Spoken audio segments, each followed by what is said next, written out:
Really? I've got a green. Put it up against another. And then, Yeah, I remember. It's not even the shape. Negative. Mentally ill. Did a special effects agent. We're back here, Ethan Clerc Podcast Show. The coronavirus podcast continues here. Social distancing. Besides me and Colin, we're a little close here, but yeah, we're closer than 6 feet.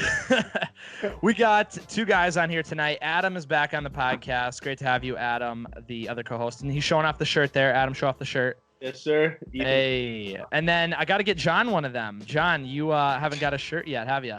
Well, you just started the podcast 3 years ago, so I won't hold my breath here. Hey, we'll get you one eventually, John. I can promise you that. John Jabot, though, back on the podcast. John has been on. Geez, John, how many times have you been on now? It's been a lot. Probably 5. Has it been that many? I was thinking 4. 4.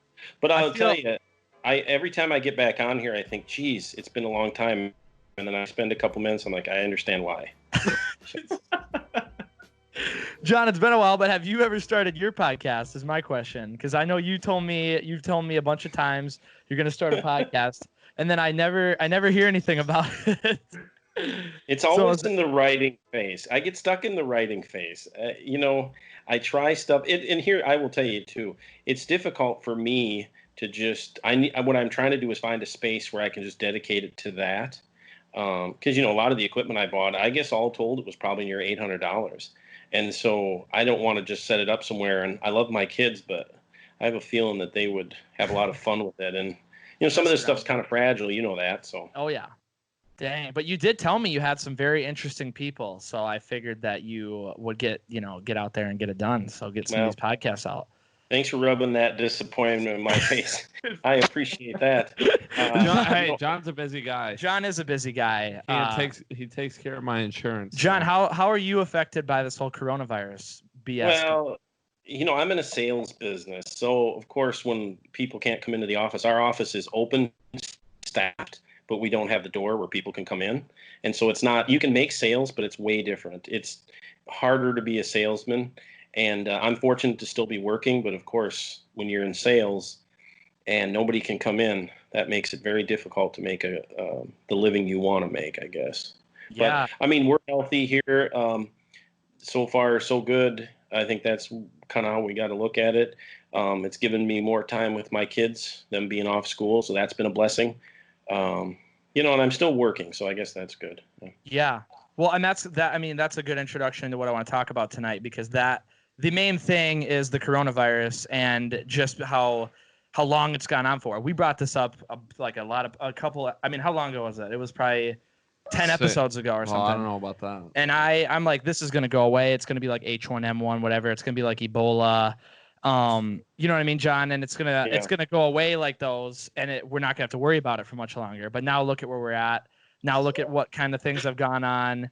And so what do you think about this whole thing? Just to get into it, what are your basic thoughts on it so far, John, with how far this has all gone on?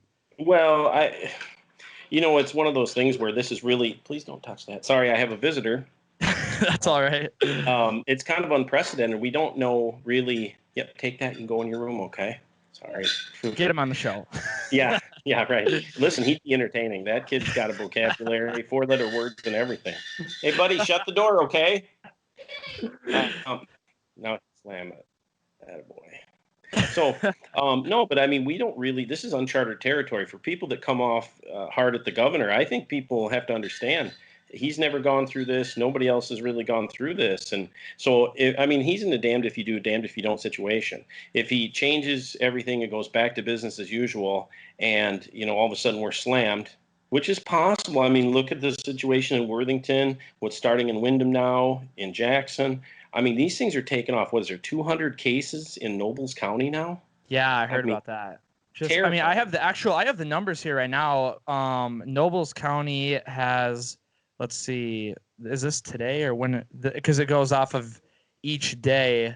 April 20th, there are in Nobles County 76 confirmed cases right now. Yeah, and that was as of yesterday. They added a bunch today. Really? And I know, didn't Martin County, which is where you live, right, John? You live in Martin County? Isn't that like the hotbed of Southwest Minnesota right now? Well, it used to be. When this first started, I think it was March 16th, someone had told me there was a confirmed case in Fairmont. And then they finally admitted it on March 18th. And that's the other thing, how sketchy the details have been. Well, we can't say who it is, get that. But, part of that is putting the pieces together of where you've been. Have you been exposed? So I think we have 40 cases now. Only 4 are active. So we're kind of turning the corner. But I'll tell you what, I haven't been into a store in Fairmont for probably at least 30 days, just because, I sometimes bring groceries and stuff to my dad, and I just don't really want to take a chance on getting him sick, because if he gets sick, it could be over. Yeah. Well, and Adam, I'm sure you can attest to this. If you go on Twitter right now, you have a very back and forth. People are for Tim, or with Tim Walz from Minnesota. Then you have people that are against Tim Walz. What do you think is the proper or the right step to go forward from here? Do you think Tim Walz will add on after May 4th, or do you think that after May 4th that it'll go back to normal?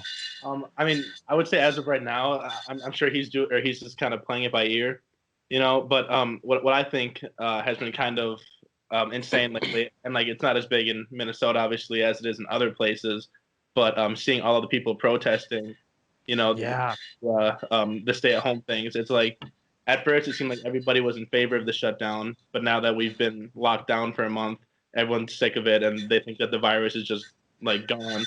But I don't know. I think that it'd be better just to play it out longer than it would be to rush it. Just because if we all do, try to get back to our normal lives. I mean, there's been nothing or no obviously vaccine or anything, so it's not like the virus is just ran its course, Right. And yeah. that rushing it could make the situation much worse than it has already gotten. Yeah. Well, the problem is day change is crazy. Yeah. What? Well, people are going up? Yeah. Just everything happening. Well, people are really fighting for their economic lives. I don't think it's an issue of we want to get out and protest. I think it's more of an issue of there are people legitimately losing their homes. There are people that are having vehicles repossessed. There are, look at the farmers. I mean, they're getting 70 cents per hundredweight on hogs. I mean, they're dumping milk. They're killing chickens, laying chickens. Have you bought a dozen eggs lately? $4. Really? Yeah, I mean, because what did they say? 10,000 chickens they euthanized last week. Because there's no place they for the can't. eggs. No one's buying them, or what? Yeah, the restaurants, the food service industry. Wow. Cargill shut a big plant down last week that harvests what they call fluid egg, which is it's stuff for restaurants. Oh, okay. Huh. Yeah. It's. I mean, I'm glad you brought the protesting up, because that is something that has been getting really big. I have an article up right here showing a picture, an aerial shot of it, and it's just unbelievable how many people are outside of Tim Walz's mansion protesting. And you almost got to feel bad, because he doesn't know what to do, like you said, John, but then he has to deal with all the backlash from all these people, and he also still wants to support the right for free speech. So, right. I mean, it's kind of like a never-ending cycle of people complaining, people wanting more. It's just, there's no really right answer, and I wouldn't know what to do if I was in his shoes. It'd be a tough spot. And well, sorry to interrupt. Wyndham's own Randall Thom was there. Really? At the mansion last week. Yeah, I saw him online. He was protesting or whatever. And Randall goes to a lot of those Trump rallies. Yeah. If you're ever looking for somebody, an interesting person for this podcast, he's been to 54 rallies, and there's not a cause that's too big for him, and I will give him credit. He's very committed to it, and he pulled outside my office a couple weeks ago. He bought a megaphone, and he was blasting, "Hey, it's John from State Farm, John from State Farm," through my window. You need to open the door, and I don't work for State Farm, but he's John from State. So I was happy he said State Farm. I think he caught part of that Jake from State Farm and figured Jake, John, they're pretty much the same people. And so he found a way to hook his phone into it too, so he can play Reveille or whatever music he wants over this Amazon megaphone. How has this became a political issue? How has it became a right-wing, left-wing thing? Are you not seeing that? Has it been kind of everyone that you have groups on both sides that are for, people on both sides that are against it, or is it kind of became a right-wing wants the ban gone, the left-wing wants to keep it going longer? Or do you think it's not like that? Well, it seems to be what doesn't become left-wing, right-wing anymore. I think it's become that because people draw those lines. one of the things, this is another part of the, I guess, news breaking here. One of the things I've been considering is running for the House of Representatives for the Independence Party of Minnesota. And, one of the things that I've tried to avoid is getting into Republican-Democrat debates, because at the end of the day, and I've said this to people, if I decide to run, what makes me an attractive candidate is at the end of the day, I am not walking up to the Capitol day one and kissing the rear ends of Republicans or Democrats in their caucus. I'm walking up there. They need me more than I need them. And that's what, I think, try to get that message out is we're Americans. The rest of this stuff, I've seen people on the left say, well, if they're going to go protest, then they should sign something that says they can't receive medical care then. And it's like, well, if they were out there saying, let's have abortions, and wearing vaginas on their head, then all of a sudden they get medical care too. I mean, if people are, one of the fundamental rights in our society is being able to protest, peacefully assemble. And they're saying you can't do that, or if you do, somehow you're going to make everyone sick. Come on. You can't have it both ways. If you can go out there and do one, you can do the other. And to say someone has to give up their rights to protest, that's just ridiculous. Yeah. Well, even Tim Walz, they asked him about it. They asked him if he was against it, and he said, I'm 100% for the right for people to say what they want, free speech. He just said he thought there might be a better way of doing it than gathering in large crowds when we're supposed to be keeping separate from people and coming out in public and stuff. But Tim Walz is a good guy because he works with both sides. He works with Democrats, he works with Republicans, and he's trying to do the best thing. I actually think Tim Walz is doing a really good job, and I think he's just in a really tough spot right now. And I don't really know. I'm just curious to see.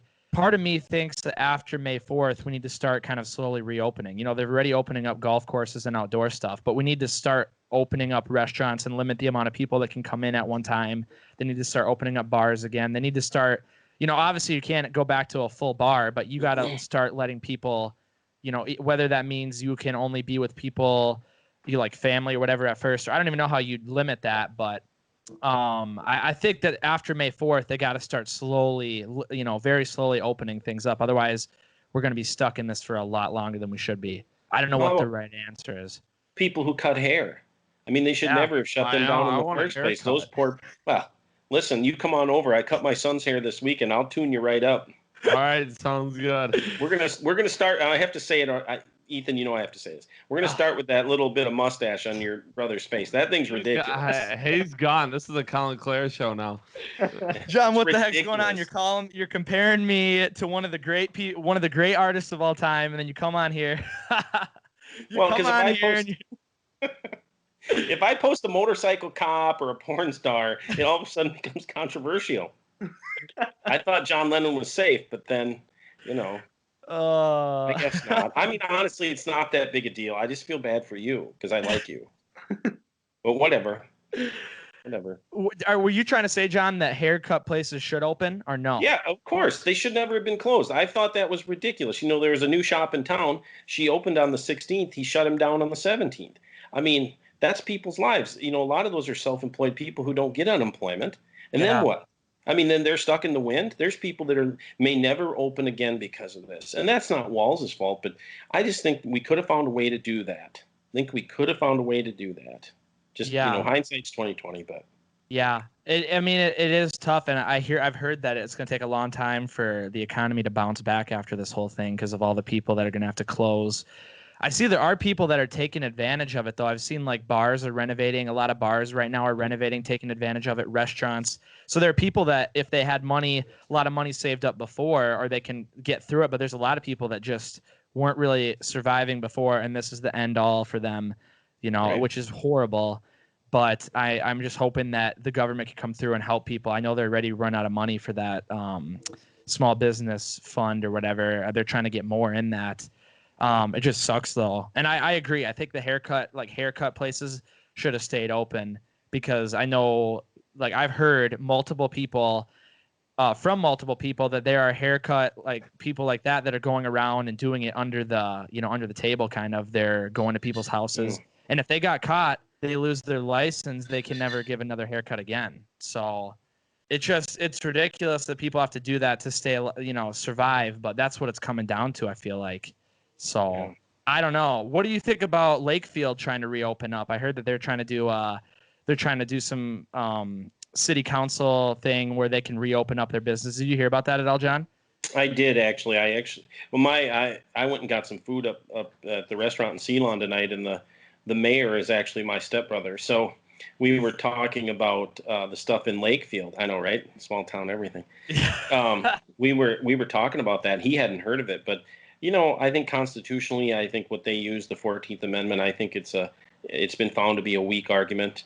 At the end of the day, while I don't necessarily disagree with them wanting to reopen, I think patience will win the day here. If we get to the middle of May and these cases drop and they still haven't done anything, then I think it's time for the legislature, somebody to step in and say, okay, enough's enough, because we're doing irreparable damage to this economy. And I give Lakefield credit for trying that. I don't think it would work, but I give them credit for trying. I mean, that's part of like being in government. When people try new things or aren't afraid to piss people off, I think that's, I always felt like if I didn't make people mad, then I wasn't doing what I was supposed to. One of the things I've tried to do on the city council when I was mayor is I was really good at renting headspace for free out of people's minds. I mean, I was into them. I may not think of them every day, but they're thinking about me. Mm-hmm.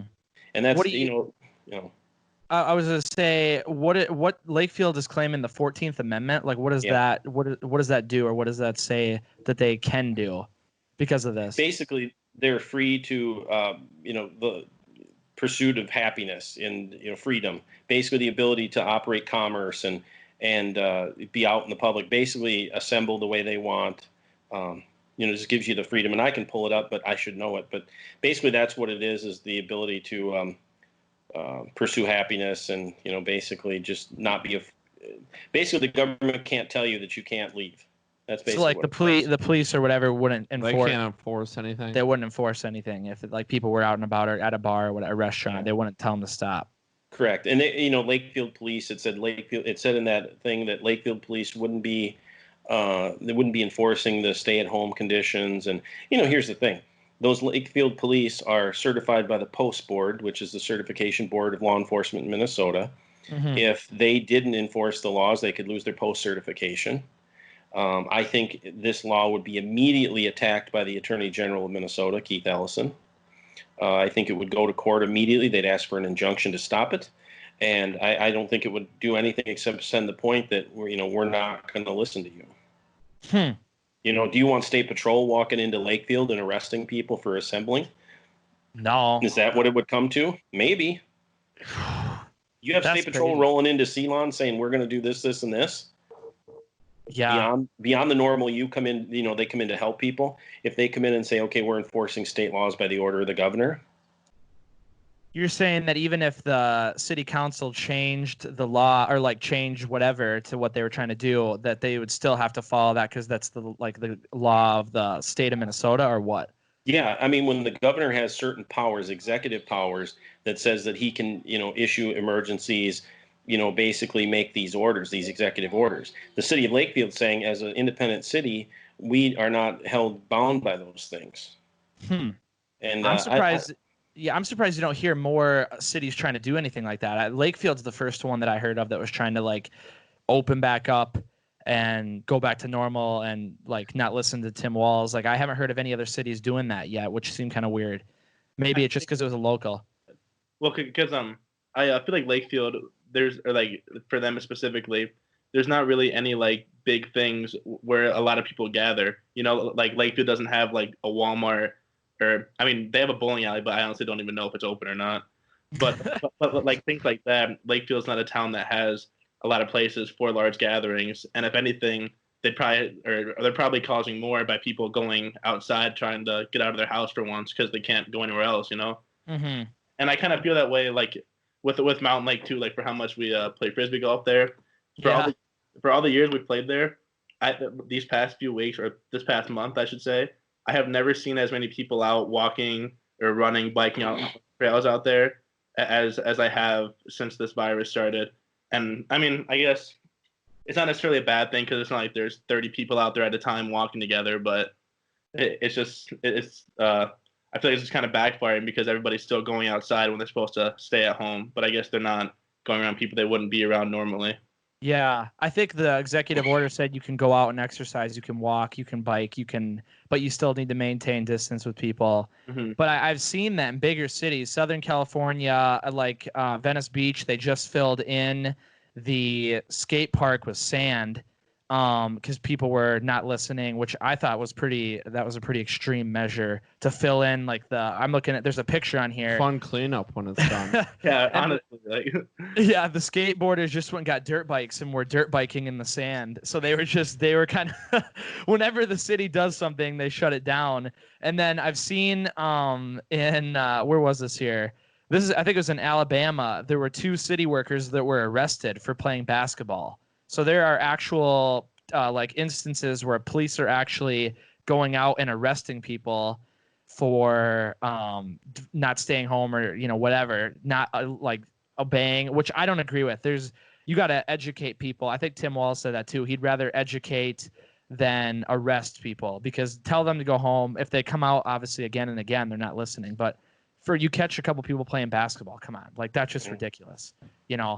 Educate people, don't arrest everybody just because they don't know exactly everything going on, And it's just crazy to think about. You probably heard about everything that's going on in Sioux Falls, John, with the Smithfield. What do you think about that? How many people have you heard the recent what they're up to now for how many? I know it was crazy amount. Wasn't it's 800 or something? Yeah, it's hundreds. It was a remarkably sad number, and that's the thing about those types of industries too, is they're not just going to hop back to work tomorrow. No. I mean, they're culling out the baby pigs. Right now, they're getting rid of the baby pigs. They're killing some of the ones that are past their prime, and they're killing them.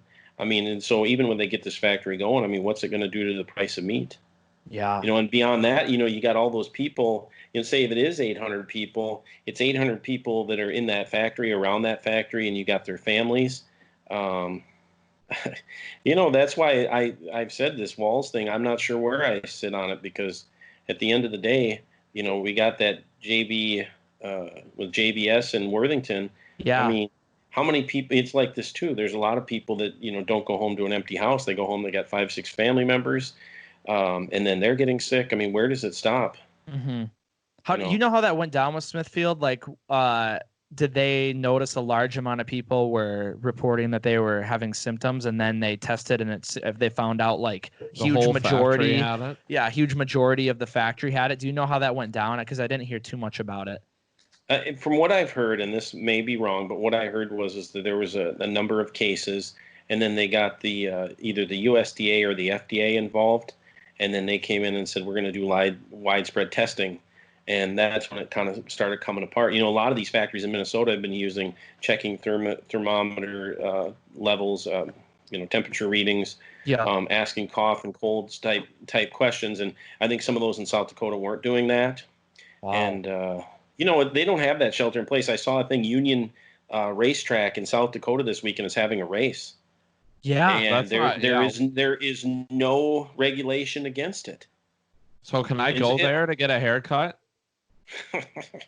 Here's what I'll tell you. I'm just so thankful that 150 years ago, some guy drew an imaginary line where the state ends on both sides, because we know we're safe here, but not there, or vice versa. I mean, those imaginary lines make us safe, right? I mean, yeah. I mean, I heard on the other side, Wisconsin's really, really, really bad. They extended their stay-at-home order until June now. It's just crazy that Minnesota is actually doing really, really well, and Wisconsin's doing really, really bad. I wonder how that happens, if it just comes from I know bar culture in Wisconsin's huge, if that has anything to do with it. I have no idea. I was going to look at the number of cases right now in South Dakota because I'm interested. I saw your Facebook post, John. It wasn't the we got meth or whatever. It was something we got. Well, what did it say? We got corona or something? Oh, the one said we're with stupid, and it pointed to South Dakota, and there were a lot of my South Dakota friends that were pissed about that. Jesse Ventura, I'll never forget this. I think I told you this too. Back when he was running, or when he was governor, they said, because what happened is South Dakota has no state income tax, so a lot of people from Minnesota were moving to South Dakota to work, and Jesse Ventura said, well, why people, or he goes, about moving to Sioux Falls, he said, the only bad part about living in Sioux Falls is living in Sioux Falls. And so there's been that kind of rivalry. Anyways, I guess I can't really tell. I mean, with as rural as state as South Dakota is, would have closing everything down, would that have fixed stuff there? I mean, they don't have cities like Minneapolis, St. Paul. No. I mean, they don't have any no. that are that close. I mean, with those suburbs, I mean, it's not even the same. It's apples and avocados. It's just not even close. Did Sioux Falls did something, right? They had to. I know the mayor did a stay-at-home, but it's just the whole state. The governor didn't call for a stay-at-home order for the whole state, right? Right. She didn't. And I think it's interesting, too. People say, well, they're following it in Italy and they're following it in Spain. And, the thing about it is Americans are a different type of people. We can say we aren't, but we are. If you tell us we can't do something, we're going to do it. We're not just going to do it. We're going to kill the thing 1,000,000%.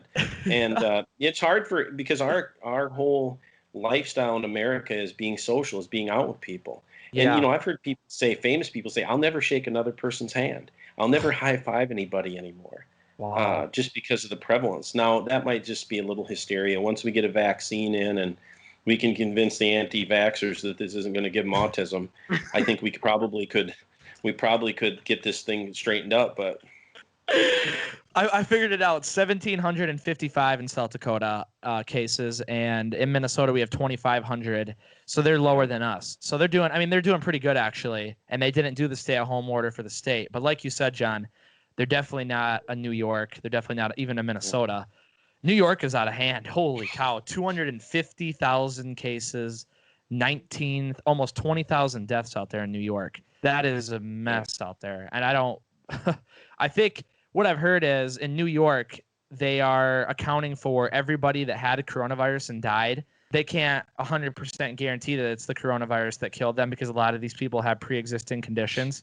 Mm-hmm. So I heard that the numbers might not be 100% accurate for that because they haven't, for the amount of people that are dying, they can't 100% guarantee what it is that killed all these people, Right. So I've heard that the numbers might be a little swayed. It might just be people that are dying in the hospital that had other pre-existing conditions. So, and there's also my bad, John, I mean to cut you off, but part of the reason that I've seen is that they're reporting that the coronavirus has been like the cause of death for a lot of people because of the CARE Act for it.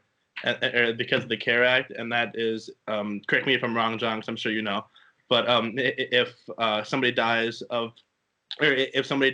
and they have the virus, or it was listed as like part of the reason why they died, then I think it's the hospital that gets an extra, I think 15% from the government. John, does that ring a bell? I haven't heard that specifically, but I you see stuff online. I know the hospitals are hurting, and I don't know what kind of aid they're getting. That may be true. I haven't heard that specifically. But I think we see that online where people will say, well, they're tagging everything as COVID because, they want to show, the media wants to show this is the real deal. Well, and as far as those numbers you talked about earlier about how many people in states have it, I think what we really have to focus on is who's recovered and who has passed away. Because at the end of the day, in Martin County, I said we had 40 cases. 4 of those are active now. Yeah. So that doesn't sound so bad. And we've had 4 deaths out of 17,000 people. When we had 10 or 12 active cases in a county this small, it's a big deal. I think by and large, people were worried about the intensive care units filling up. Yeah. They didn't happen. They didn't. They weren't full. They were talking about not enough ventilators. That isn't true. Hear different reports about not enough tests. Well, I mean, anyone can say they were prepared for this. I think China lied their ass off, and I think we'll find out more as we go down the line. But the WHO right in their pocket. Well, this isn't spread from human to human contact, and they're saying it's this wet market. Well, now there's some evidence it actually came from the Institute of Virology in Wuhan. I've heard that. I mean, so I think the Chinese have some explaining to do. Yeah. And I don't know that they ever will, but I will tell you this. I've made a conscious effort in the last month and a half to buy American products, any place but China, because I just absolutely do not want to support a regime that, I have friends who live in China that said they're incinerating bodies as fast as they die. They're not counting them; they're just incinerating them. Yeah, yeah. And People I've see heard these that. big smokestacks. I mean, Oh, why would they make that up? Friends of mine. That's China for you.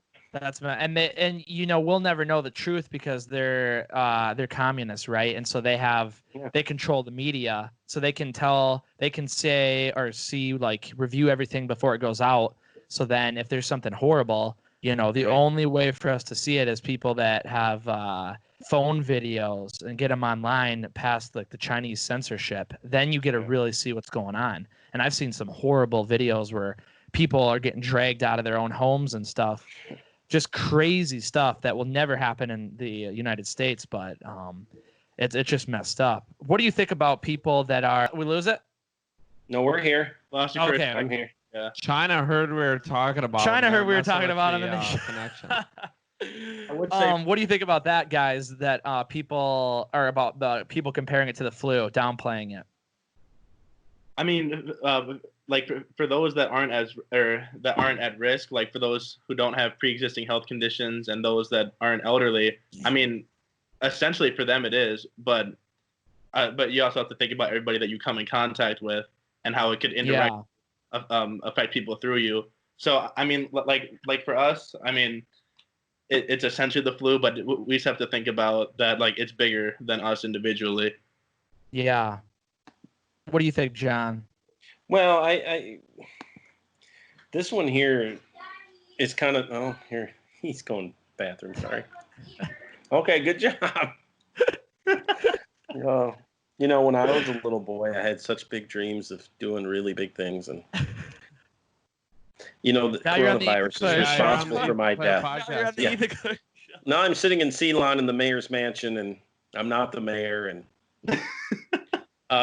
you're going to have to edit some of this out because I know he's going to come out and he may or may not have his pants on. So, so coronavirus, I mean, which spot were we? Let's go back. We were talking about people comparing it to the flu. Okay. Go ahead, buddy. Get back in your room. Well, I think in a lot of ways it is like the flu. One of the things I said to someone the other day, I said with this, I think what upsets people about coronavirus is for years and years they told us Ebola is going to get you. Your rear end will fall out and you'll bleed to death internally. That's what'll happen. What terrifying death. Have you ever seen the movie Outbreak? Yeah. I mean, they're bleeding out their eyes, they're spitting blood on everybody. And what's going to kill us is a runny nose and a cough. That's what people feel like. How is this any different? Well, it is more contagious. And if you're over 70 years old, I heard somebody online refer to it as the boomer remover. That's that too, and sorry, I thought it was hilarious. That's what they called it. And I'm not a boomer, so I guess I can laugh at it. But at the end of the day, that's really what it's been, and that's why I've tried to keep my dad in. I've tried to keep people away. Just for that sake. So I mean, is it the same as the flu? I think small-minded people like to perpetuate that it's like the flu. If it was, people wouldn't do what we're doing. A lot smarter than us. Okay, come here, buddy. Give me a big hug, and then you got to get back to bed, okay? Can you say hi? Hi. Here, come up here. Say hi. Hi. Welcome to the show. All right, get back to bed, buddy. What do you think about the coronavirus? Yeah. I'm just messing with you. They Start both- them young. Yeah. As long as we're talking about, if you don't mind, for a moment, one of the projects my nonprofit has been working on is my hand sanitizer that we're donating to local groups. I don't know if you saw that online. Yeah, I did. Yeah, each week for the last 2 weeks, we've been giving away about 3.5 gallons to people that need it, nursing homes, elderly people, people with bad immune systems, just anybody who needs it. And this is a jug of it right here. You can see the label. Oh, yeah. Yeah. So I wanted to give a little push for that. We don't charge anything. We donate everything. We've had people donate over $1,000 to help us make it. And, we're sourcing. We had a hard time sourcing all this stuff. Now I have a constant flow of the materials it takes to make it. And so it's one of the things we've been trying to do to, in Ceylon, we've lost 2 people. It's one of the things we've tried to do to get, especially into the homes of a lot of the elderly and say, here's the stuff you can use. It's real easy on your hands. It's a strong enough alcohol content that's going to do the job. And, I think right now we're seeing a lot of those private groups that are trying to help people who can't, either fight it or are having a hard time with it. Wow. So, How would you go about donating then for people that yeah, are looking? yeah, thank you. So I didn't mean to turn it into a commercial, but No, this considering is what great. happened This is a earlier, great thing here to positive. yeah, so you can go to @Ceylon Area First on Facebook, and that's CEYLONAREAFIRST, and the same thing, Ceylon Area First @Gmail, or you can call my telephone number 507-399-4634. Again, we're not selling it at all. We do ask for a donation to help make more. One of these little jars is about $6 worth of material. Wow. Including the jar and the aloe and the alcohol. Yep. And so it isn't cheap to make, but like this is a 16-ounce jar. I saw a thing for 8 ounces on Amazon was $11.99. Wow. And so part of the reason we're doing this is we're not going to gouge people. We wanted to get it in the hands of people. Last Saturday, we donated almost a gallon to a food shelf in Fairmont and Sherburne. We don't want to make it hard for people, but there is a cost to it. So if people want to donate, we love that.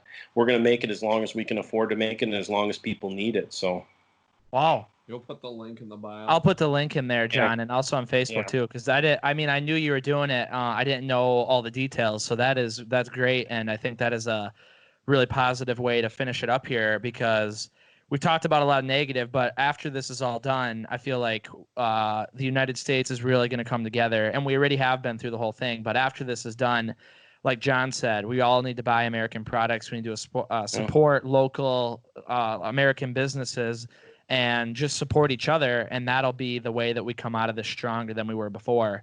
And I think if there's anything we learn from it, that that we need to be more prepared for something like this to happen again in the future. I think we kind of learned that the United States was not ready for this to happen. A lot of the funds were drained. We didn't have enough. It's not getting as bad as they predicted, but if it did get as bad, they were saying we weren't going to have enough ventilators. We weren't going to have enough masks and stuff. So I feel like after this is all done, we will be prepared for if this were to ever happen again. So there are positives that come out of it. I think you look at 9/11, before 9/11, it was Cold War, Russia, China. We got to have a military to take care of things. Then after 9/11, it's like, oh shit, people are attacking us a different way. Now we spend all of our time and resources on terrorism. And then, oh no, then it's this pandemic. And, people give Trump a hard time. It's like, I don't think anybody could have properly thought that this is what would happen. No. I mean, if no he did, why would he just go, oh, I just say this. The people who hate Trump are going to hate Trump. Mm-hmm. There's nothing that man can do. And it's the same with like Pelosi or any of that. There's nothing that either of those people could do where someone's going to wake up one day and go, that was a very intelligent thought. Yeah. You're right. God bless our president. And I've seen people say, I wish Trump would get it and whatever. And it's like, my mother was alive when JFK got killed. Mm-hmm. Her family paid a personal price because, the economy got tore up when JFK was killed. After these major events, when bad things happen, the economy is seriously affected by those things. Yeah. And so you may not like the person. I have political enemies. I have people that I don't care for. I never wish that on people. And if you do, I think that's sick. I've deleted people off Facebook. If they say that sort of stuff, I don't even give them a second chance because they're not the kind of people I want to be around. It's just a sick behavior. Yeah. If you can't have civil discourse, there's no point in even trying to talk to somebody. It's just not worth it. So I will link that though, John. That is a great thing you're doing. Keep it up. I'll put all the links for that, the Facebook page, the email, the phone number. And I think that is a great thing to do right now, a positive thing to do. And like you said, support local businesses when they reopen and buy American products when you can. So 100%. Thank you guys so much, John and Adam. Thank you guys very much for coming out here, or not coming out, but coming on Skype. And John, maybe we change your mind about Skype now. Apparently Zoom was the big thing. Now, John, we got Skype. Maybe you're a big Skype guy now. No, I don't know. You're the kids. I always say the kids do this, kids do that. I mean, I have 1 million kids, and some of those kids are adults, so I can't say that sort of stuff. And the kids do this, so maybe Skype's okay. I guess I had it when I was younger, so maybe. I didn't know it was when you said Skype. I thought you were just kidding. You thought I was talking about like Tumblr or something. Well, Tumblr, but. And by the way, next time you have me on, I know what that is, but next time you have me on, we need to talk about this TikTok because there's a world full of idiots that we haven't even hit on. That is true. That's fair. John, what are you doing next week? I'm available. Do you have time for one joke? Yeah, let's hear it. We got time Okay. for jokes. Okay, we got time for one joke. So there's this guy. He lives next door to his neighbor who just had a baby, and he goes to his little son Ethan, and he says, "Hey, listen, Ethan, this baby was born. It was born with no ears, and so it's important when we go to visit, you don't say anything about the baby's ears." And little Ethan says, "Okay, that's fine. I won't, Dad. I promise." Have you heard this one? No. No, but Okay, so then they go to visit the new mom, and she's really proud of her baby. And the little Ethan walks up and says, "Oh, what beautiful feet your baby has." And she says, "Thanks." And he says, "You know, what a beautiful button nose. How adorable." Ethan is just laying it on, and he goes, "And oh my gosh, those big brown eyes. It's just, it's too much." And little Ethan says, "Well, I have a question though." And the dad is just like, "Oh my God, no." He says, "How is your son's eyesight?" And she says, "Oh, it's amazing. It's 2020. And Ethan says, "Well, I wonder how the hell he's going to get glasses on. That's why I asked."